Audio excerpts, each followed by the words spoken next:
Hi, and welcome to the Imperfect podcast. My name is Deb Crow, and I will be your host. Join me on this journey as we meet heart-centered leaders from all over the globe. Lots of interesting questions, interesting conversation, and find out what makes a leader. How do they handle uncertainty and complexity? How do they lead in a time that is volatile? Join us. Welcome back to Imperfect, the Heart-Centered Leadership podcast. And I'm really excited to introduce Sandra Astaiza to you this morning. She is a dedicated job developer. She brings employers and immigrant talent together. She's creative, enthusiastic, and I find her to be quite a dynamic woman. She has over 15 years of experience, both developing and implementing innovative marketing, advertising, and communication strategies for business. And she successfully drives messages to target her customers through different media channels, ensuring that goals are not only reached, but exceeded. She's currently facilitating connection between employers and internationally trained professionals who are prepared and ready to enter the Canadian labor market in regulated professions, trades, or in an alternative position corresponding with their skills, training, and qualifications. Sandra is passionate. She is a builder of community and strong and long-term relationships. And she really prides herself on identifying and matching the right fit, the right person for the right position. And I know that it motivates her every day. She loves helping immigrants with talent to advance their careers, while simultaneously providing employers with talented individuals who will help build them stronger and achieve greater success in the workplace. So Sandra, welcome to the show. Thank you so much, Deb. Thanks for having me. And it was a great presentation. Thank you. Well, I always pause, and sometimes we have a laugh when people say, wow, what an introduction. Sometimes we need to hear from other people to see how far we've come. So really grateful for sharing some time with you this morning. So I'm going to jump right in and start with my first leadership question. Of course.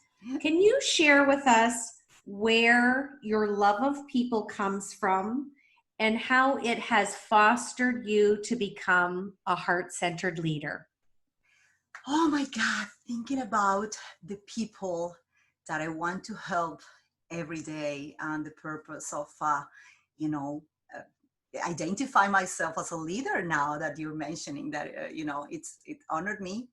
I am an immigrant here in Canada, and I identified that it wasn't very easy when I came like 4 years ago now to understand everything about the labor market, about, okay, I need to find a job. What do I do now? How is it working in the Canadian workplace, in the Canadian labor market? So thinking about the resume, the cover letters, everything is looking different here. I'm from Colombia, and I'm a professional in marketing. So when I came here, I didn't know anything about that. And I, joined an organization who helped me. And most of everything, they helped me with the confidence to let me know that it was possible, that even though I wasn't very, very young, and I didn't have, experience here, it was possible to start and develop and build my dreams here. So when I received this support, I decided, okay, I want to do the same for others like myself and to help them, find their opportunities. And it's a lot about confidence that we lack of when we're here. And this is what I do right now. And I'm so happy and I'm passionate about the opportunity to help others. Well, and I think it's an element of what makes you a heart-centered leader, because you took your experience and your relatability and now you're paying it forward. So you know how these people are feeling. So it's such a win-win, and your love of people shows in all that you do. Yes, yes, that's exactly right. And then when I talk to the employers every day, when I ask them, because this is my role, right? I'm a job developer. I go and listen to their needs and then try to match them with, my clients' goals and experience. But when I listen to what they're looking for, it surprises me that every time they said, I don't really mind about all the experience and the credentials. Of course, this is really important, but they value a lot about these soft skills that nowadays are essential skills, right? So they want team members, motivated professionals, uh, confident people, and this is very important because the rest you can teach, but these essential skills are something that you have to work on them every day. And if you have this motivation, you will succeed. I mean, it is possible. So this is my conversation with these clients, with these newcomers, that they don't have that, or they are not sure if this is going to be possible. So we just talk to them and let them know, yes, you can do it. I did it. You can do it. And actually it becomes easier for them to find the opportunities they are looking for. Mm-hmm. Oh, absolutely. And you're such a great role model, like I said. My next leadership question is, what imperfections do you bring to your leadership? Oh my goodness, imperfections, I think lots of them. I was just telling you, David, before, that even communication skills, English is not my first language. And for us, like as a new immigrants, every day is a learning process. So I'm always thinking, oh my God, am I missing the grammar thing, or I don't know this word, or do I have an accent, or is it not going to be enough, right? So thinking about imperfections, yes, I think my English is not yet enough. And sometimes it is just thinking that it's never enough. And it's something that it's happening a lot to not just new immigrants. It's like for a lot of people that we think that we're not enough when we actually are. So we tend to be kind to everybody else, but we are so hard in ourselves. And in all this process, I was thinking that I needed to be compassionate to myself first, and thinking that I was enough. And what I was bringing, if it was my best, it was good enough. So this is my message, that we're all imperfect, and we all need to be vulnerable and recognize that we have these imperfections. But that's okay. This is the pathway that we all need to come across, and then try to overcome, and believe that this is okay. And even every day, if we're trying our best, we will succeed. We will be happy, and we need to be and feel that we are enough the way we are. 100%. And hence the name of the podcast. We are all imperfect. And given the traits of heart-centered leadership, we lead and model that behavior of progression. So I love that, Sandra. Mm-hmm. My next question is, what leadership advice would you give to women who are considering relocating to another country? Mm-hmm. Yes, that's a good question. This is not very easy. And especially when you're living most of your life in your home countries, let's say. When you're young, sometimes it gets easier. And if you don't have families and you don't have kids, sometimes you just want to, to experiment and then have an adventure and then just try to learn. But when you need to go, because your situation is not very easy in your home countries, and you decide that you need to start over, it is not easy. But it is possible. And it is, again, thinking about, okay, I'll try my best and I can do it. Women are very, very powerful. And, we can do it. And it is not about age, or it is not about even the money, just to let you know how I did that. I came here with a teenager, that it wasn't easy. Right now, my son is 18 and I have another one that is 11. And it wasn't easy just to start over again, but we needed to find like a better life. And of course, you find out that you have a lot of obstacles, and then at the beginning it's not easy. But then I decided, I mean, it's about to just learn from everybody, to network, to learn from others' experience, to research, to this is I did everything. I was a good student, I have to say, because I just Canada offers you a lot of good resources. It's just about you decided if you want to learn what you're going to learn from all of them. And this is what I did. And at the beginning it wasn't easy, but I have to say right now that I feel so lucky, that I feel that I made the right choice. And I'm so glad that I can give my family what they deserved, what they needed. And I have a stable job that I love. My advice to other women is just take the chance, that just believe in yourself and try research, do as much as you can, because it's possible to have built a new life and a new future for you. Absolutely. And like you said, when you lead with your heart, it's very easy to foster and become a heart-centered leader. You don't need a fancy job title, description, or role or responsibility when you lead with those soft skills. So that's great advice, Sandra.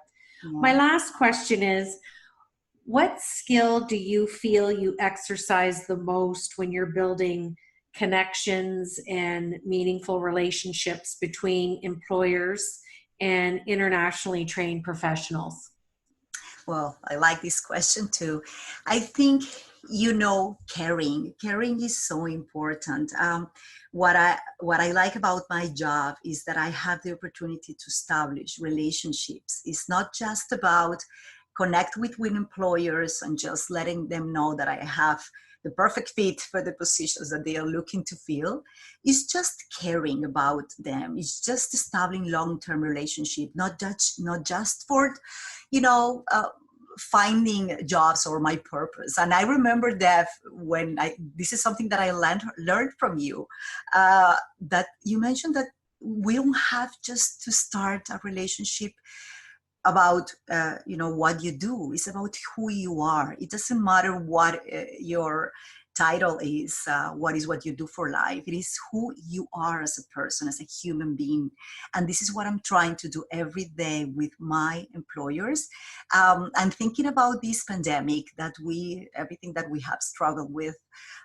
When I reach out to them, it's not just to tell them, okay, how can I help you, or please hire one of our clients. This is how are you doing? How are you coping with all this? We understand that this is a difficult situation for most of the employers, that they have to, laid off a lot of their employees, and they are having a hard time.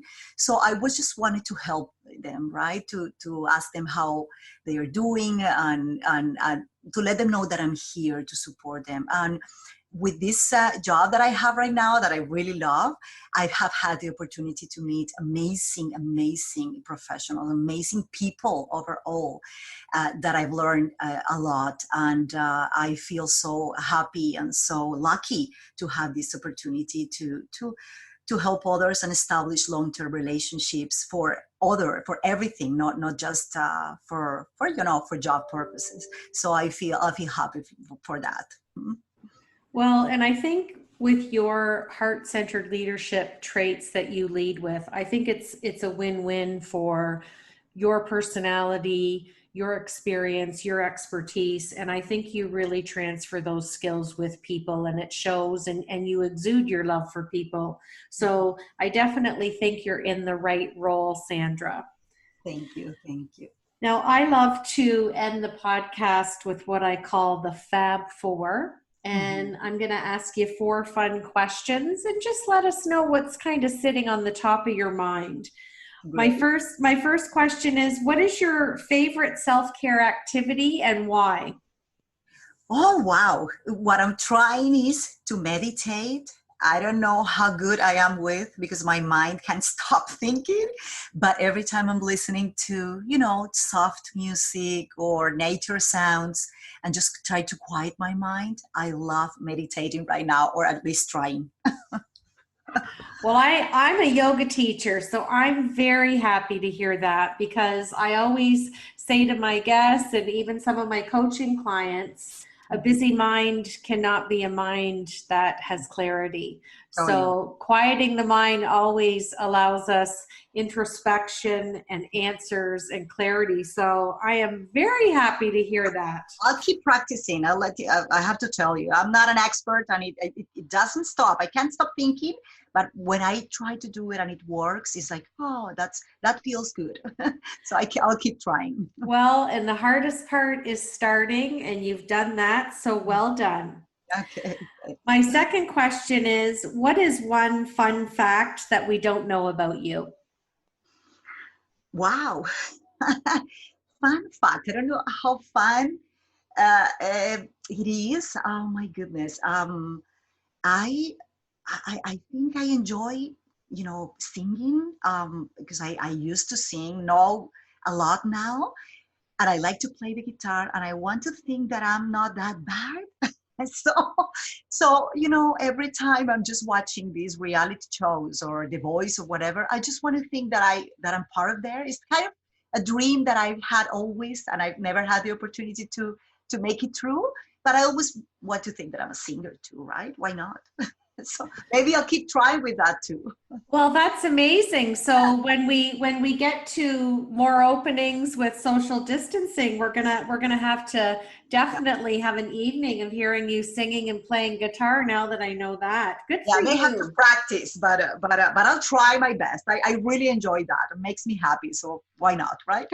Well, music has a lot of benefits, so very fun fact to learn about you. My third question is, Sandra, what do you want your legacy to be? Wow, my legacy. I want people to know how important it is to love yourself, take care of yourself first before the rest of the world.